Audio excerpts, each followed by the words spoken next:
김평우 변호사 초청 애국 강연회 및 간담회가 곧 개최가 됩니다. 저희들은 다음 화요일 9월 4일에 만나겠습니다.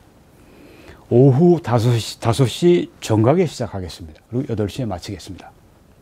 장소는 요 근래 새로 오픈한 영빈관이 되겠습니다. 주소는 502 이스트 콜럼비아 스트리트 뉴 웨스트민스터입니다. 근데 저희들이 장소가 이제 제한되어 있기 때문에 참석자 수를 제한하는 게 참 안타깝습니다만, 그래서 예약 접수가 꼭 필요합니다.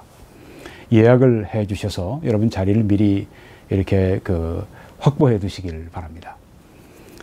그렇지 않고 그냥 그날 오셔서 만약에 자리가 없으면 그럴 수 있습니다. 그럴 가능성이 많습니다. 그렇게 되면 낭패가 되지 않겠습니까? 꼭 예약을 해 주십시오. 우리가 음식 준비하는 거나 또 좌석 배정을 위해서 꼭 필요합니다. 예약을 꼭 해 주시고, 전화는 604-358-1799로 해 주시고, 오늘 이 동영상에 댓글로 달아주시거나 보수단체 카톡방에 댓글로 예약을 꼭 해 주십시오. 그리고 당일날 일찍 오세요. 그래서 좋은 자리를 first come first served, 먼저 오시는 분이 좋은 자리를 잡으십니다. 그렇게 여러분이 오시기를 바랍니다. 안녕하십니까? 오늘은 6.12 싱가포르 회담 이전보다 상황이 더 나빠졌다, 이런 제목으로 말씀을 드리겠습니다. 오늘은 CNBC 뉴스 그리고 Voice of America 보도를 중심으로 말씀드리겠습니다. 오늘 여기 시간은 8월 28일입니다. 여러분이 지금 사진으로 보시는 저분은 파크 전략연구소의 선임 부회장으로 있는 션 킹이라고 하는 분입니다. 어제 CNBC와 인터뷰를 했습니다. 그 내용을 제가 번역해서 소개합니다.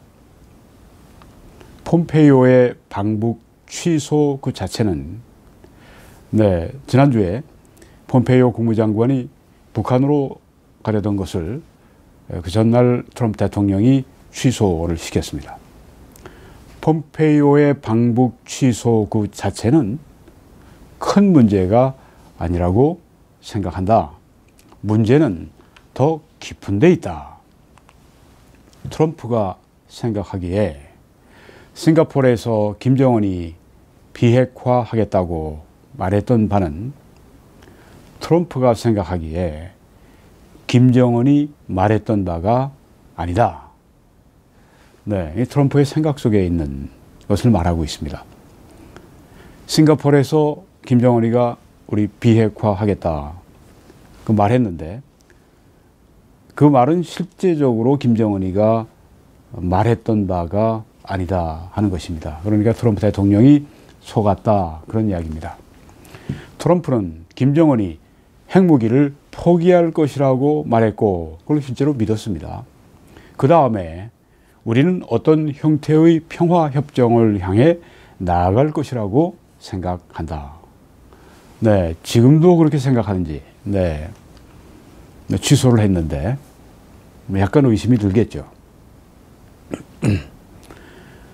자, 이렇게 된 다음에 김정은의 생각입니다. 그러나 김정은은 먼저 미국과 남한의 동맹을 끝장내고, 미국인들은 사우스 코리아라고 하는 말을 쓰죠. 그래서 한국이라는 말을 직역을 해서 남한으로 제가 번역하는 것입니다. 미국과 남한의 동맹을 먼저 끝장내고 어쩌면 그 이후에 비핵화를 할 수 있을지도 모른다고 김정은이 생각한다고 하는 것입니다.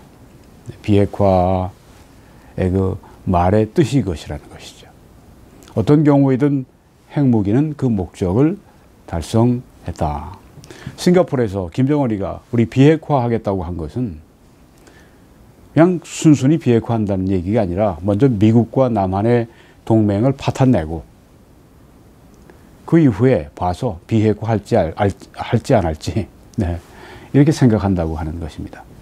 트럼프 대통령은 고지곳대로 믿었다면 그건 속았다고 하는 것입니다. 왜 이렇게 됐습니까?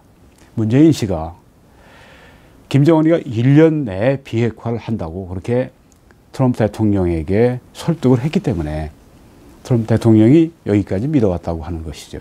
이제는 좀 생각이 달라지는 것으로 보입니다.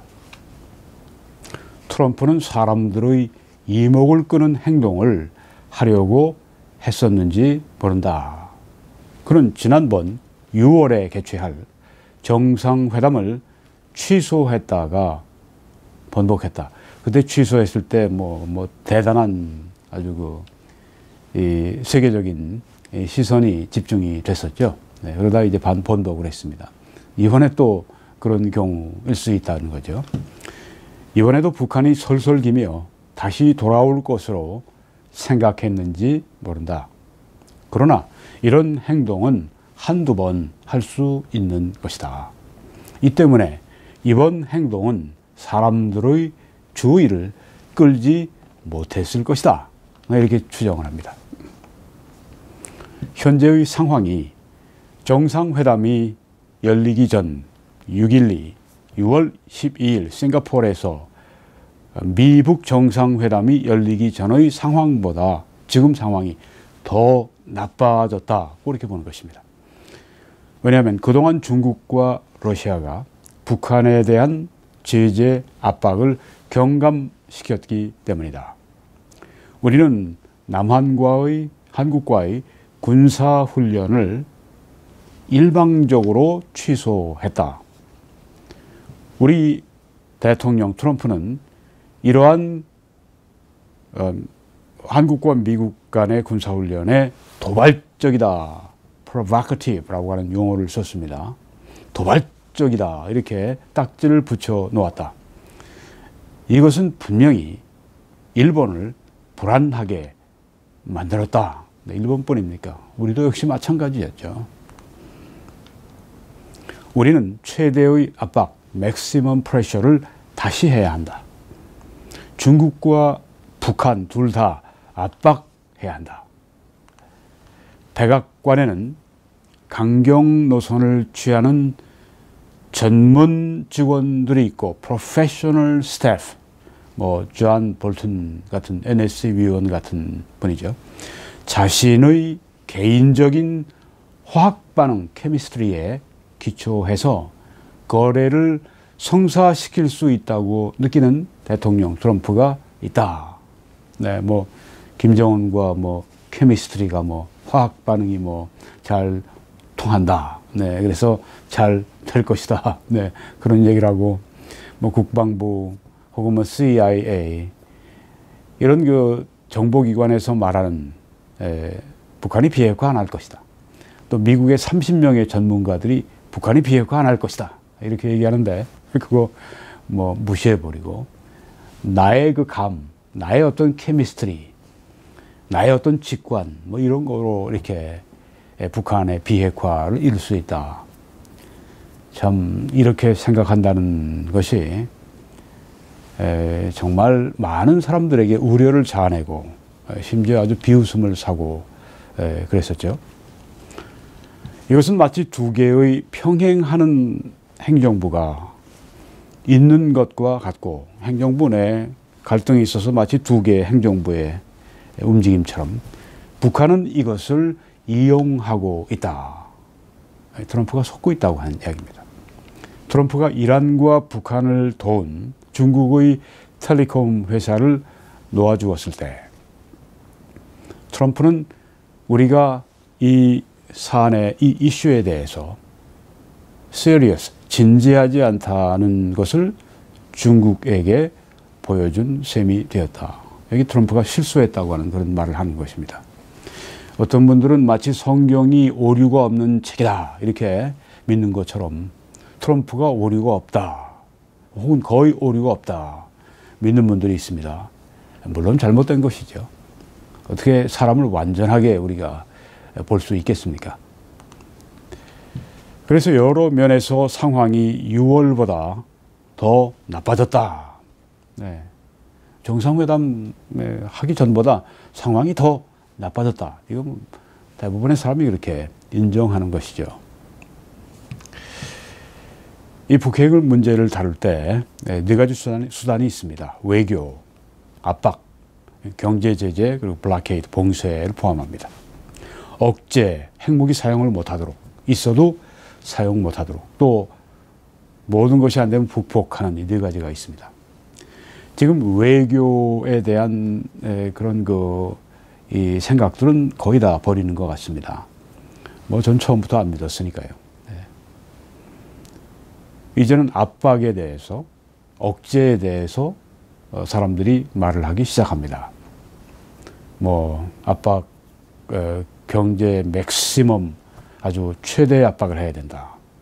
좀 전에 샨킹이 그렇게 얘기했는데 많은 사람들이 이렇게 얘기합니다. 또 그뿐이 아니다. 블락케이드를 해서 완전히 아주 압박을 맥시멈 해야 한다. 이 봉쇄하다가 보면 이제 우발적으로 전투가 일어나고 그게 전쟁으로 발전할 수가 있습니다.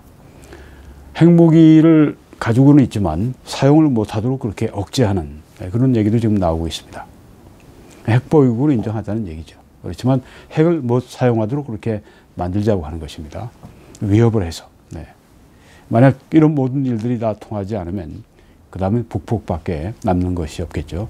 아직은 북폭을 그렇게 많이 이야기하고 있지는 않습니다만, 이런 그 맥락에서 게리 세이모어 전 백악관 국가안보회의 대량 살상무기 조정관이 한 말입니다. 이분은 그 오바마 행정부 시절에 관리였었습니다.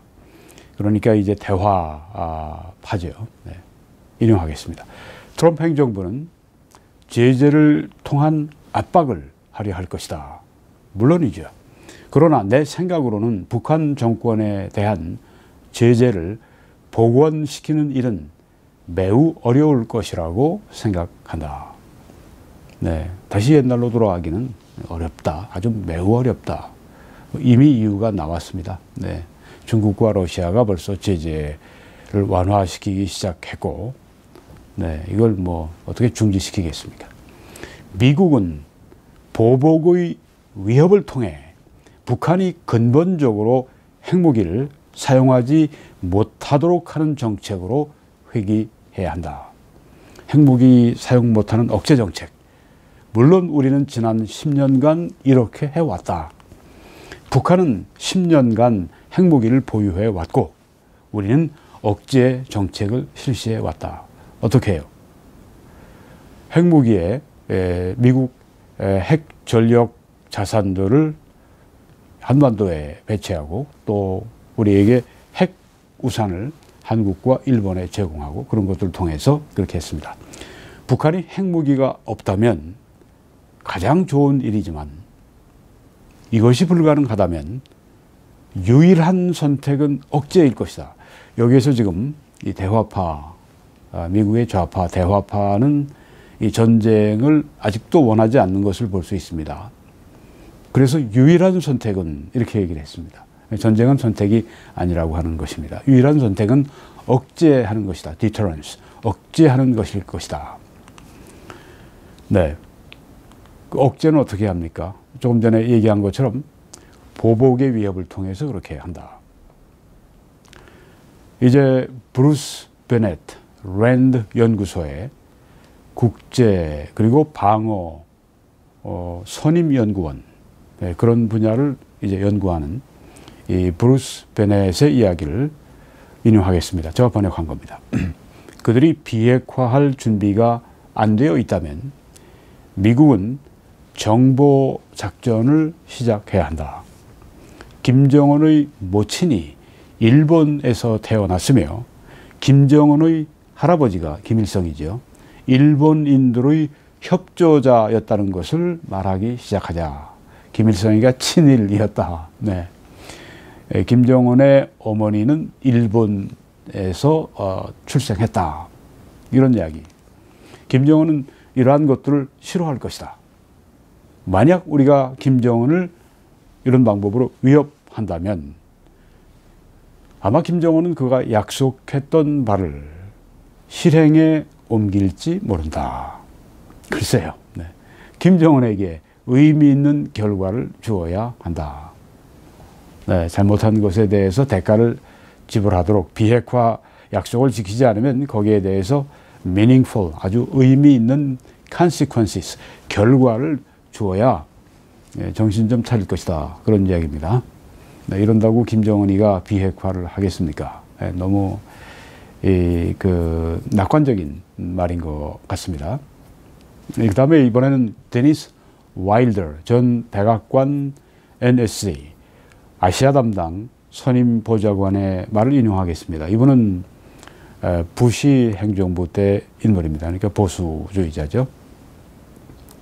미국은 유엔 안보리의 특별 모임을 요구해서 북한이 약속을 이행하지 않고 있다는 그 주장을 제시할 수 있을 것이다.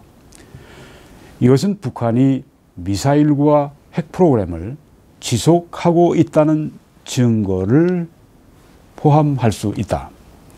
미국은 육자회담 당사자들의 모임을 요구해서 이와 비슷한 증거들을 제시할 수 있고 네 당사자들이 북한을 압박하도록 요청할 수 있을 것이다.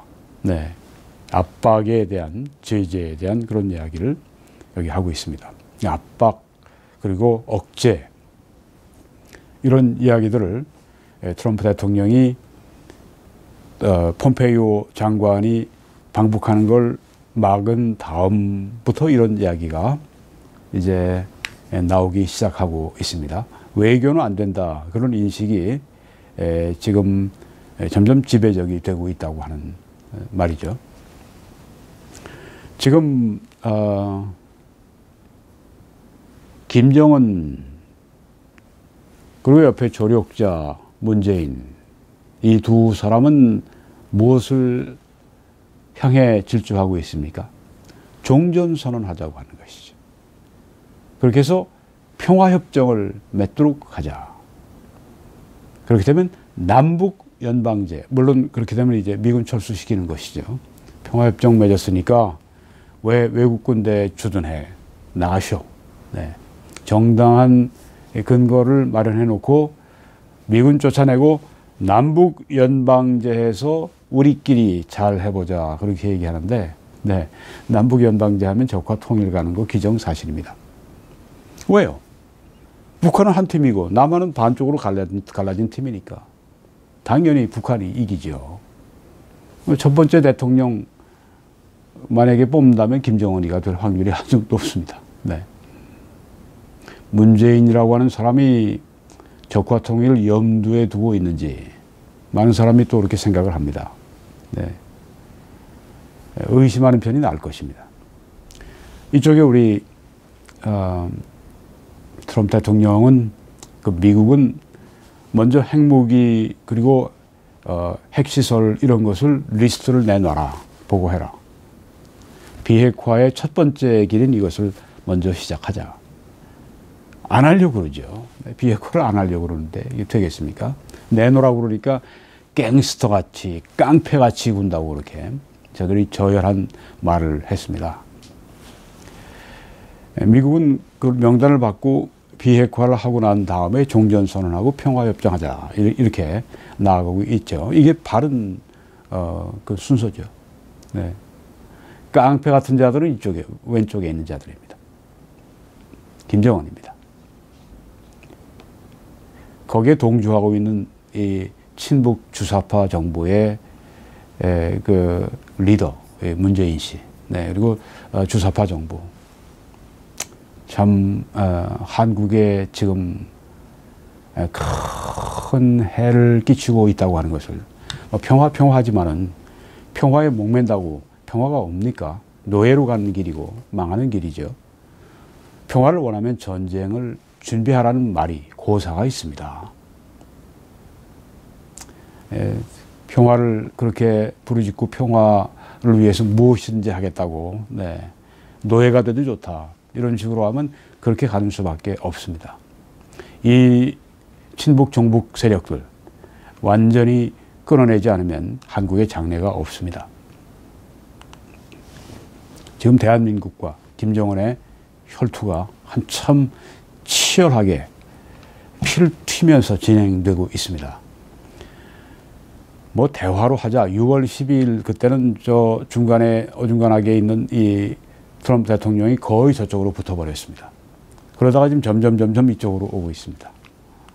자, 이렇게 돼야 됩니다. 완전히 대한민국과 한 팀, 우리 보수 우파의 목소리와 한 목소리를 내고 한 방향으로 가는, 미국 의회도 그렇고 미국의 행정부도 그렇고 트럼프 행정부도 그렇고 뭐 일본이야 지금 같은 배를 타고 있고, 이렇게 함께 움직여야 합니다. 그래야 저 반대편에 있는 세력을 이길 수가 있습니다. 이런 결론이 나도록 여러분, 이 한미동맹 강화를 위해서 기도하시고 행동하셔야 합니다.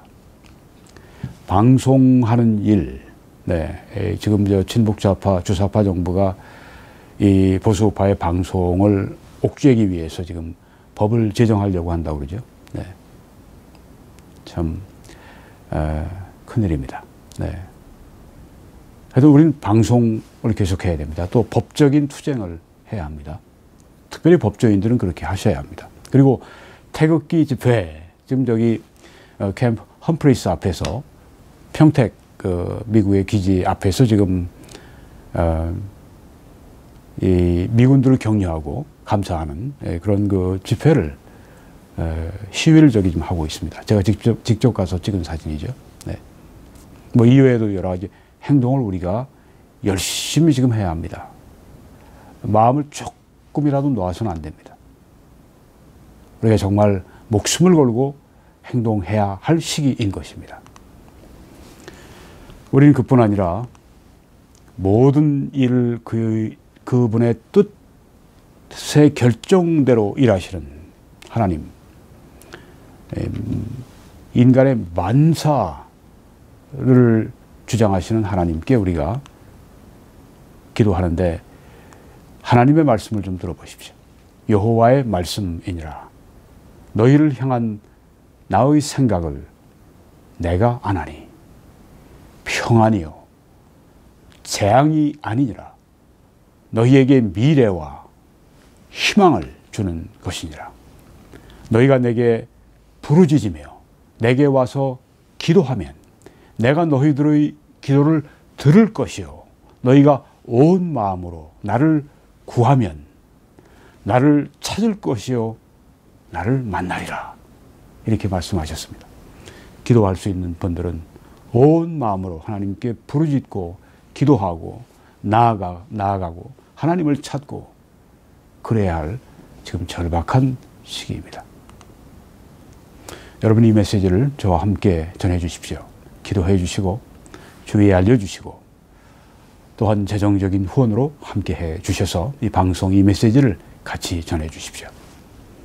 국내에서는 신한은행을 통해서, 해외에서는 페이패를 통해서, 그리고 미국은 뱅크 오브 아메리카를 통해서, 캐나다는 코스트 캐피털 세이빙스 뱅크를 통해서 그렇게 후원해 주실 수 있습니다. 여기에 대한 자세한 정보는 여기 www.21church.com으로 들어오셔서 저기 후원을 클릭해 주시면 잘 정돈된 정보를 여러분이 받으십니다.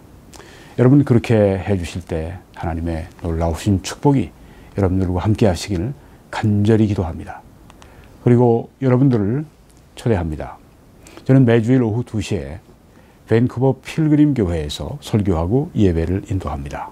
예배를 마치면 애국보수 시민 시국 좌담회가 곧 열립니다. 예배와 또 여기 좌담회 여러분들을 초대합니다. 저희들은 서리에 위치해 있습니다. 주소를 참조하시고 오실 때 오후 2시 이전에 참여해 주시면 대단히 감사하겠습니다. 하나님께서 여러분들과 또한 온 세계 한인들에게 놀랍게 축복해 주시길 간절히 기도합니다.